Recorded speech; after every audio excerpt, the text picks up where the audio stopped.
मधुबन के बाबा, मधुबन के बाबा मुरली वाले, आपका क्या कहना, आपका क्या कहना। ओम शांति। आज 7 नवंबर 2024 के साकार मधुर महावाक्य हैं। आज मीठे मीठे बाप दादा बोले, मीठे बच्चे, शिव बाबा आया है तुम्हारे सब भंडारे भरपूर करने। कहा भी जाता है कि भंडारा भरपूर काल कंटक दूर। बाबा ने कहा, मीठे बच्चे, शिव बाबा आया है तुम्हारे सब भंडारे भरपूर करने। कहा भी जाता है भंडारा भरपूर काल कंटक दूर। बाबा ने आज प्रश्न पूछा कि ज्ञानवान बच्चों की बुद्धि में किस एक बात का निश्चय पक्का होगा। तो उत्तर में बाबा ने समझाया कि उन्हें दृढ़ निश्चय होगा कि हमारा जो पाठ है वह कभी घिसता मिटता नहीं। मुझ आत्मा में 84 जन्मों का अविनाशी पाठ नूंधा हुआ है।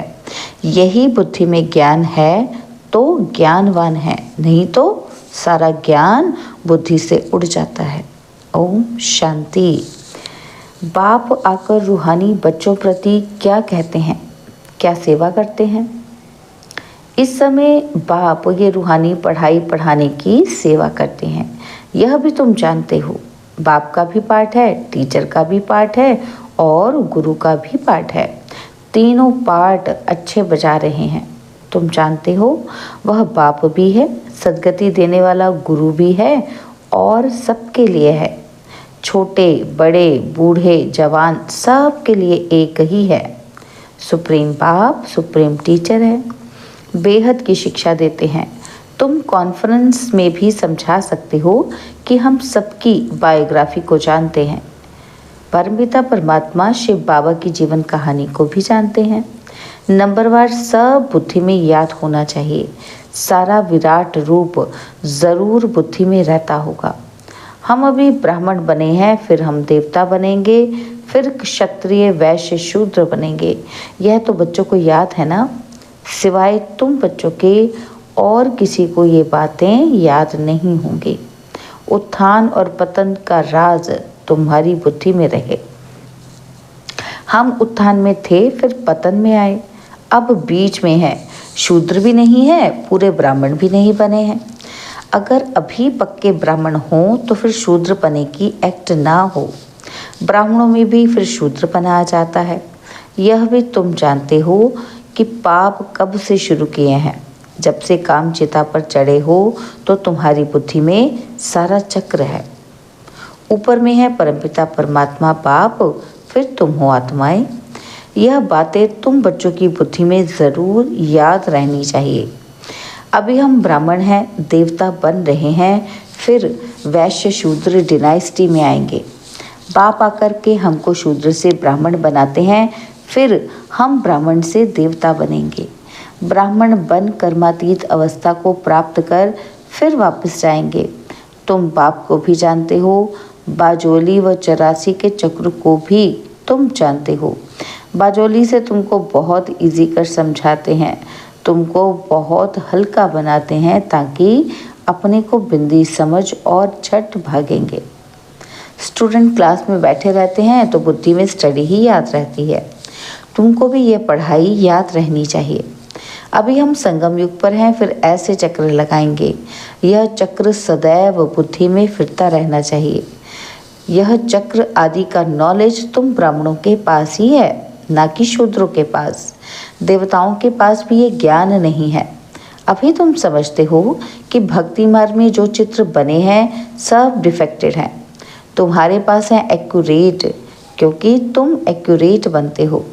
अभी तुमको ज्ञान मिला है, तब समझते हो कि भक्ति किसको कहा जाता है, ज्ञान किसको कहा जाता है। ज्ञान देने वाला बाप, ज्ञान का सागर अभी मिला है। स्कूल में पढ़ते हैं, एम ऑब्जेक्ट का मालूम तो पड़ता है ना। भक्ति मार्ग में तो एम ऑब्जेक्ट होती नहीं। यह थोड़े ही तुमको मालूम था कि हम ऊंच देवी देवता थे, फिर नीचे गिरे हैं। पता थोड़ी था ना ये हमें भी। तो अब जब ब्राह्मण बने हो तब ज़रूर पता पड़ा है। ब्रह्मा कुमार कुमारियां जरूर आगे भी बने थे। प्रजापिता ब्रह्मा का नाम तो बाला है। प्रजापिता तो मनुष्य है ना, उनके इतने ढेर बच्चे हैं, जरूर एडॉप्टेड होने चाहिए। कितने एडॉप्टेड हैं? बाबा कहते कितने अडॉप्टेड है? तो आत्मा के रूप में तो सब भाई भाई हो। अभी तुम्हारी बुद्धि कितनी दूर जाती है, तुम जानते हो?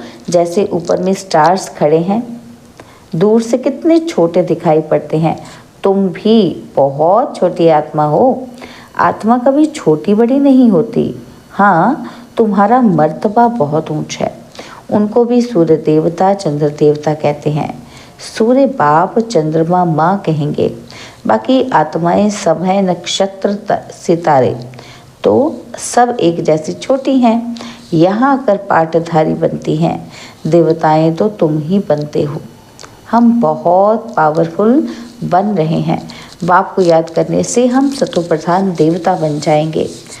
नंबरवार थोड़ा थोड़ा फर्क तो रहता है। कोई आत्मा पवित्र बन सतो प्रधान देवता बन जाती है और कोई आत्मा पूरा पवित्र नहीं बनती है। ज्ञान को जरा भी नहीं जानती। बाप ने समझाया है, बाप का परिचय तो जरूर सबको मिलना चाहिए। पिछाड़ी में बाप को तो जानेंगे ना। विनाश के समय सभी को पता पड़ता है कि बाप आया हुआ है। अभी भी कोई कोई कहते हैं भगवान जरूर कहाँ आया हुआ है, परंतु पता नहीं पड़ता। समझते कोई भी रूप में आ जाएगा। मनुष्य मत तो बहुत है ना, तुम्हारी है एक ही ईश्वरीय मत। तुम ईश्वरीय मत से क्या बनते हो? एक है मनुष्य मत, दूसरी है ईश्वरीय मत और तीसरी है देवता मत। देवताओं को भी मत किसने दी?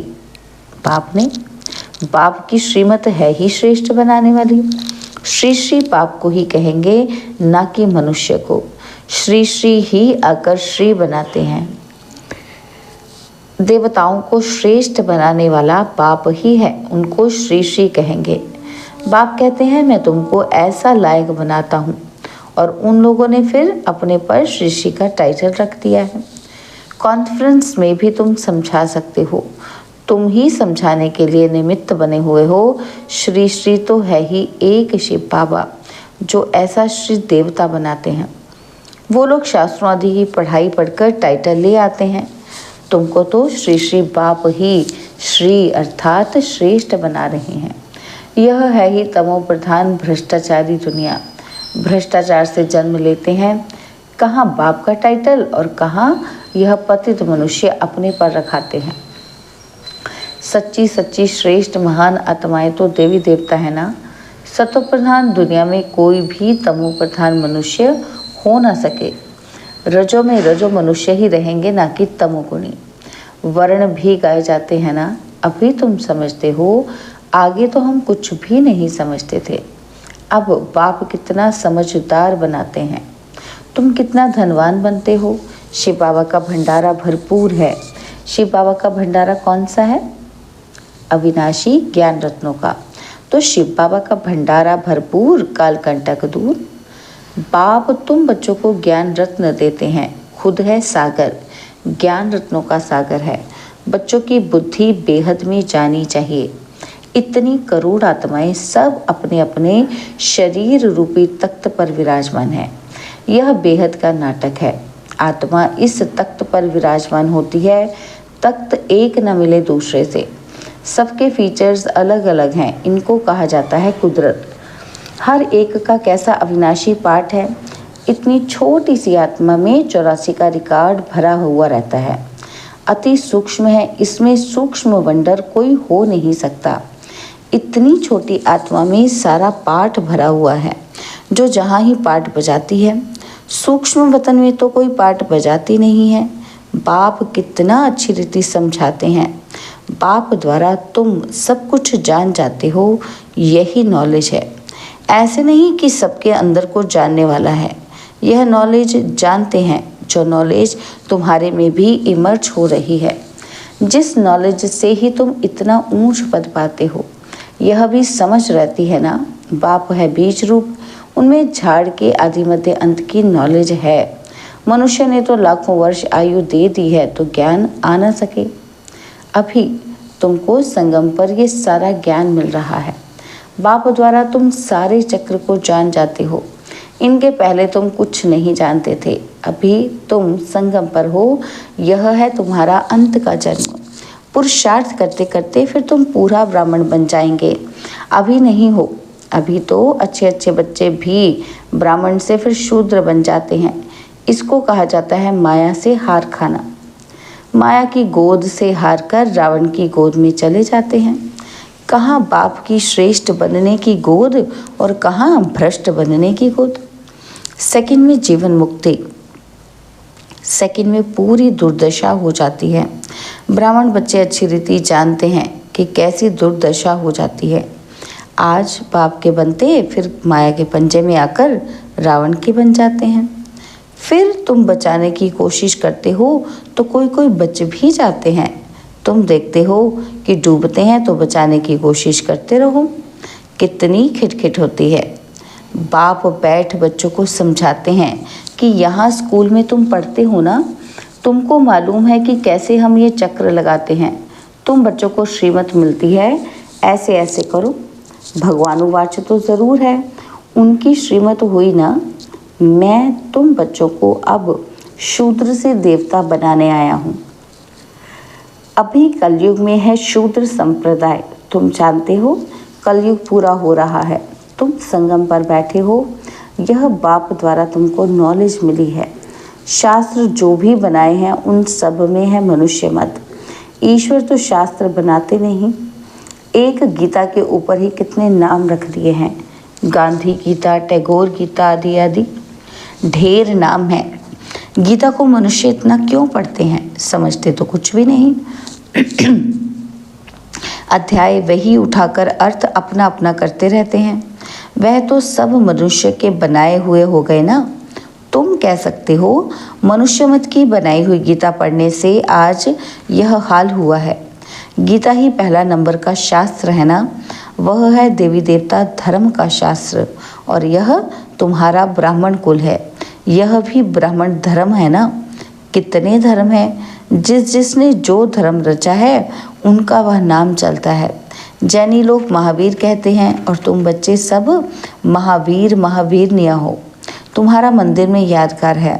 राजयोग है ना। नीचे योग तपस्या में बैठे हैं, ऊपर में राजाई का चित्र है। राजयोग का एक्यूरेट मंदिर है। फिर कोई ने क्या नाम रख दिया है, कोई ने क्या। यादगार है, बिल्कुल एक्यूरेट। बुद्धि से काम ने ठीक बनाया है। फिर जिसने जो नाम कहा वह रख दिया है। यह मॉडल रूप में बनाया है। स्वर्ग और राजयोग संगम युग का बनाया हुआ है। तुम आदि मध्य अंत को जानते हो। आदि को भी तुमने देखा है। आदि संगम युग को कहो या सत्य को कहो। संगम युग की सीन नीचे दिखाते हैं, फिर राजाई ऊपर में दिखाई है। तो सत्युग है आदि, फिर मध्य में है द्वापर। अंत को तुम देखते ही हो। ये सब खत्म हो जाना है। पूरा यादगार बना हुआ है। देवी देवता ही फिर वाम मार्ग में जाते हैं। द्वापर से वाम मार्ग शुरू होता है। यादगार पूरा एक्यूरेट है। यादगार में बहुत मंदिर बनाए हैं। यहाँ ही सब निशानियाँ हैं और मंदिर भी यहाँ ही बनते हैं। देवी देवता भारतवासी ही राज्य करके गए हैं ना। और फिर बाद में कितने मंदिर बनाते हैं। सिख लोग बहुत होंगे तो वो अपना मंदिर बना देंगे। मिलिट्री वाले भी अपना मंदिर बना देते हैं। भारतवासी अपने कृष्ण का व लक्ष्मी नारायण का मंदिर बनाएंगे। हनुमान गणेश का बनाएंगे। यह सारा सृष्टि का चक्र कैसे फिरता है, कैसे स्थापना विनाश पालना होती है, यह तुम ही जानते हो। इसको कहा जाता है अंधियारी रात। ब्रह्मा का दिन और ब्रह्मा की रात ही गाई जाती है, क्योंकि ब्रह्मा ही चक्र में आते हैं। अभी तुम ब्राह्मण हो, फिर देवता बनेंगे। मुख्य तो ब्रह्मा हुआ ना। ब्रह्मा को रखें या विष्णु को रखें। ब्रह्मा है रात का और विष्णु है दिन का। वही रात से फिर दिन में आते हैं और दिन से फिर 84 जन्मों के बाद रात में आते हैं। कितना सहज समझानी है। यह भी पूरा याद नहीं कर सकते, पूरी रीति नहीं पढ़ते हैं तो नंबरवार पुरुषार्थ अनुसार पद पाते हैं। जितना याद करेंगे सतो प्रधान बनेंगे, सतो प्रधान सो भारत तमो प्रधान। बच्चों में कितना ज्ञान है और यह नॉलेज सिमरन करनी है। यह ज्ञान है ही नई दुनिया के लिए जो बेहद का बाप आकर देते हैं। सब मनुष्य बेहद के बाप को याद करते हैं। अंग्रेज लोग भी कहते हैं ओ गॉड फादर, लिबरेटर, गाइड। अर्थ तो तुम बच्चों की बुद्धि में है। बाप आकर के दुख की दुनिया आयरन एज से निकाल गोल्डन एज में ले जाते हैं। गोल्डन एज ज़रूर पास होकर गया है तब तो याद करते हैं ना। तुम बच्चों को अंदर में बहुत खुशी रहनी चाहिए और दैवी कर्म भी करने चाहिए। अच्छा, मीठे मीठे सिकिलदे बच्चों प्रति माता पिता बाप दादा का याद प्यार और गुड मॉर्निंग। रूहानी बाप की रूहानी बच्चों को नमस्ते। हम रूहानी बच्चों की रूहानी बाप दादाजी को दिलवा जान सिकवा प्रेम से नमस्ते। ओम शांति। प्यारे बाबा, मीठे बाबा, मेरे बाबा, शुक्रिया बाबा, शुक्रिया बाबा, शुक्रिया। धारणा के लिए मुख्य सार है। पहला पॉइंट है, बाप से जो अविनाशी ज्ञान रत्नों का अखुट खजाना मिल रहा है उसे स्मृति में रख बुद्धि को बेहद में ले जाना है। इस बेहद नाटक में कैसे आत्माएं अपने अपने तख्त पर विराजमान हैं, इस कुदरत को साक्षी हो देखना है। और सेकंड पॉइंट है, सदा बुद्धि में याद रहे कि हम संगम युगी ब्राह्मण हैं। हमें बाप की श्रेष्ठ गोद मिली है। हम रावण की गोद में जा नहीं सकते। हमारा कर्तव्य है डूबने वालों को भी बचाना। बाबा ने आज वरदान दिया, व्यर्थ संकल्प रूपी पिलर्स को आधार बनाने के बजाय सर्व संबंध के अनुभव को बढ़ाने वाले सच्चे स्नेही भव। व्यर्थ संकल्प रूपी पिलर्स को आधार बनाने के बजाय सर्व संबंध के अनुभव को बढ़ाने वाले सच्चे स्नेही भव। माया कमज़ोर संकल्प को मजबूत बनाने के लिए बहुत रॉयल पिलर्स लगाती है। बार बार यही संकल्प देती है कि ऐसा तो होता ही है, ये तो बड़े बड़े भी ऐसा करते हैं, अभी संपूर्ण तो हुए ही नहीं हैं, ज़रूर कोई ना कोई कमज़ोरी तो रहेगी ही। तो ये व्यर्थ संकल्प रूपी पिलर्स कमज़ोरी को और मजबूत कर देते हैं। अब ऐसे पिलर्स का आधार लेने के बजाय सर्व संबंधों के अनुभव को बढ़ाओ। साकार रूप में साथ का अनुभव करते सच्चे स्नेही बनो। स्लोगन है, संतुष्टता सबसे बड़ा गुण है। जो सदा संतुष्ट रहते हैं वही प्रभु प्रिय, लोकप्रिय व स्वयं प्रिय बनते हैं। ओम शांति।